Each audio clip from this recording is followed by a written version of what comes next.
Maintenance en externalisant certaines fonctions de l'hôpital. Dans le même temps, le chef de l'État a décidé d'augmenter les bourses de spécialité pour garder la qualité des ressources humaines dans le secteur.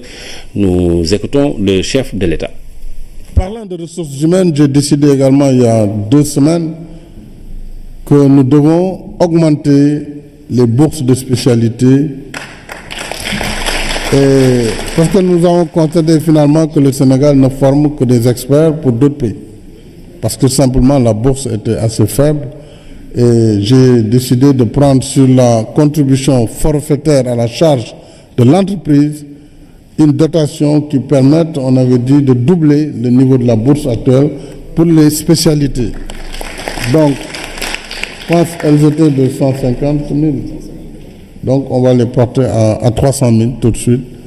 Les bourses pour les médecins ou étudiants en spécialité. Et nous allons voir comment accompagner également, peut-être au-delà de cet effort, la formation de spécialistes dont notre système de santé a besoin.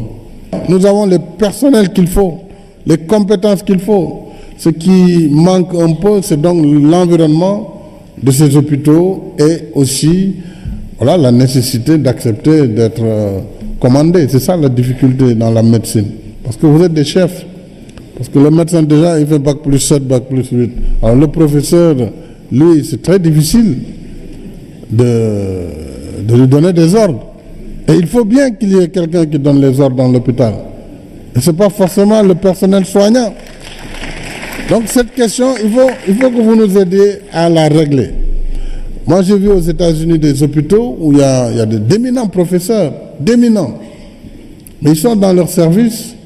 Mais il y a aussi un chef de l'hôpital qui n'est peut-être pas médecin, mais lui qui s'occupe de rentabiliser, de faire payer les soins pour que l'hôpital reste un lieu de profit avant tout et qu'il finance la recherche dans les départements, dans les laboratoires.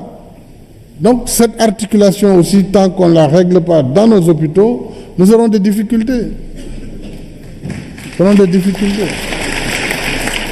Enfin, c'est une invite, c'est juste une invite pour que vous réfléchissiez en votre sein.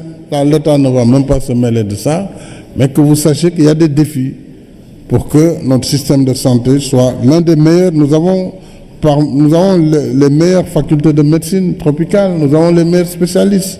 Mais après, dès qu'ils viennent à l'hôpital, voyez-vous, l'environnement de l'hôpital ne permet pas de maintenir, en tout cas, ce niveau d'excellence qui a été acquis. Il y a le défi de l'entretien et la maintenance des matériels hospitaliers. Ça aussi, c'est un grand défi.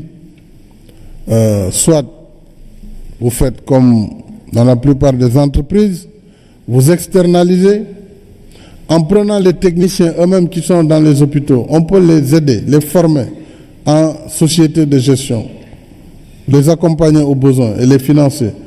Mais qu'ils aient des contrats avec l'hôpital. Au lieu qu'ils soient des agents de l'hôpital qui vont après dire, voilà, on fait la grève, on fait ceci, on n'est pas content. Donc, il faut arriver à externaliser, monsieur le ministre, certaines fonctions de l'hôpital. La restauration, le nettoiement, la propreté des lieux, la maintenance des appareils. Ça coûte très cher. Une IRM, vous l'achetez, ça coûte quand même une fortune. Il faut que ce soit maintenu. Il ne faut pas qu'il y ait des produits qui manquent, etc., etc. Donc voilà les défis qui permettront vraiment d'améliorer de façon sensible la qualité des soins et qui mettront en adéquation les mobilisations qui sont faites déjà et qui seront amplifiées parce que nous allons augmenter les moyens de la santé dans les budgets d'année en année.